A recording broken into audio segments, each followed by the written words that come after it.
Ontem à noite, o presidente Jair Bolsonaro anunciou que a conta de energia do brasileiro vai passar a ter bandeira verde, ou seja, vai vir mais barata. Como os custos sobre a energia são repassados para cadeias de produção e qual que é a contribuição aí para a inflação? Essa notícia é realmente muito positiva. O que a gente tinha desde setembro, outubro do ano passado era que estaremos em uma bandeira vermelha escassez hídrica, como se fosse um nível novo aí, né, de custos nesse sistema de bandeiras tarifárias, e isso significa que a gente tinha uma pressão a mais sobre a inflação. Porém, a gente teve o final de uma temporada de chuvas muito positivo, né? Como a gente observou aí, tem até o Arthur esses dias também do Terraço estava comentando aqui, tem um dos reservatórios que chegou a 100% de volume útil, então é um negócio inacreditável, dada a temporada de chuvas ruim que a gente teve, né? Dos últimos 2 anos. Então, o que isso significa na prática? A energia fica mais barata, a gente consegue ter um repasse disso de maneira imediata, porque pensa, o que usa energia para produzir? Basicamente tudo. Serviços, indústria, comércio, tudo usa energia para ser produzido. Então o impacto disso sobre a inflação deve ser de jogar a inflação um pouco para baixo. O que isso significaria até agora, talvez seja cedo para afirmar, só que tem 2 informações que são importantes para a gente refletir um pouco sobre isso. A primeira é que uma informação que foi levantada pela Rafaela Vitória, economista-chefe do Banco Inter, ela levantou essa no Twitter ontem.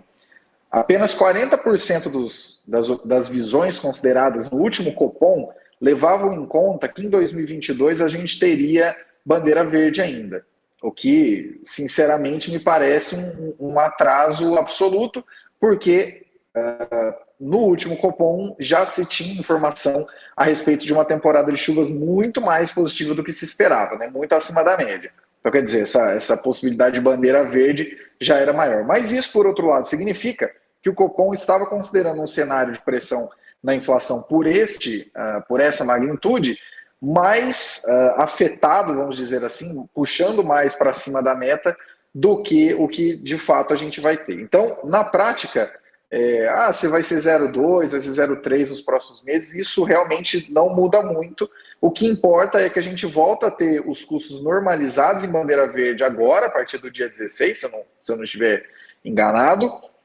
E no Brasil, se por um lado a dependência que a gente tem do setor hidrelétrico é muito complicada quando a gente tem temporadas ruins de chuva, por outro lado, até a Giovanna Locatelli estava levantando agora, né, a dificuldade da Europa de reduzir as compras de petróleo e gás da Rússia, a gente não tem esse tipo de dependência.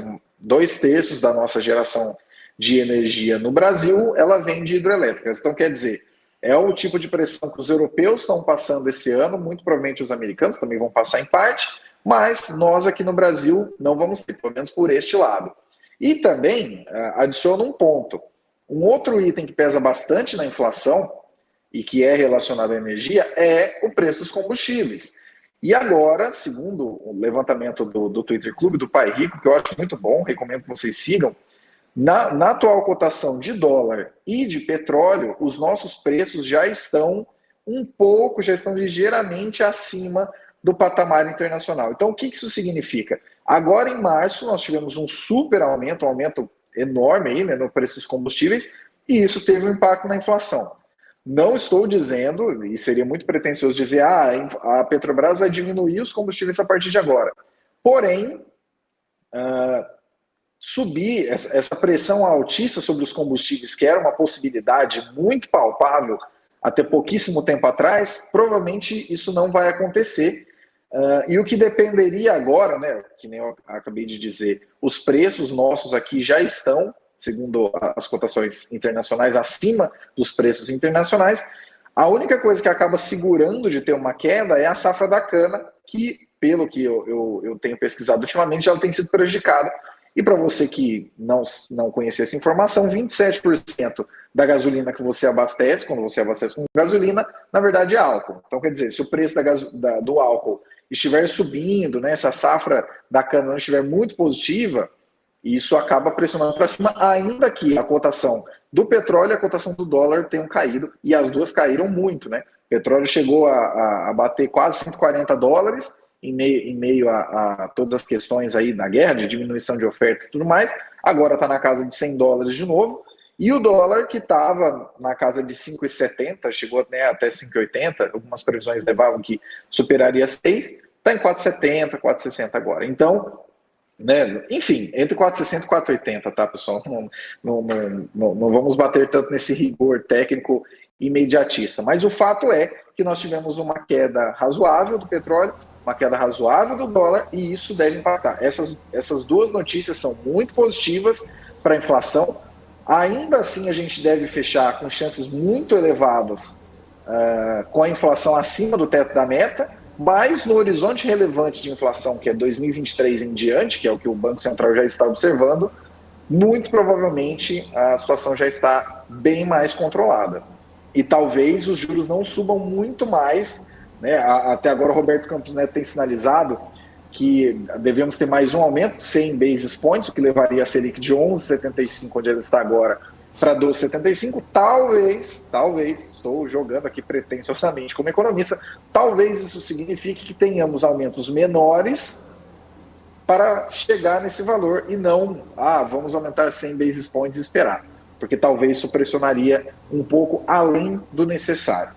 Isso também é positivo, porque significa, com os dados que a gente tem até agora e essas perspectivas positivas que eu acabei de colocar na mesa para vocês, que talvez os juros não vão muito além. Claro que ainda tem questão fiscal, ainda tem questão eleitoral, mas com os dados que a gente tem até agora, com essas duas notícias boas do campo da energia, muito provavelmente juros não sobem muito e inflação deve dar uma acalmada em breve.